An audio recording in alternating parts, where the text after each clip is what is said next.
զինված ուժերի առանցքային խնդիրներից են և հաջողությամբ իրականություն են դառնում։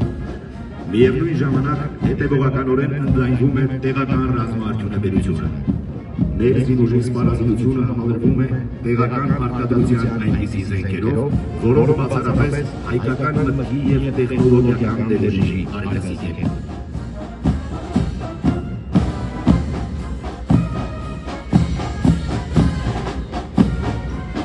Հայաստանի շուրջ անվտանգության միջավայրի կայունացմանը նպաստելը ռազմաքաղաքական համագործակցության կարևորագույն նպատակներից է։ Միջազգային կապերի շարունակական խորացումն ու գործընկեր պետությունների հետ համագործակցության ընդլայնումը բանակի պաշտպանունակությունը մեծացնելու և երկրում հաստատված խաղաղությունն ամրապնդելու նոր հեռանկարներ են բացում։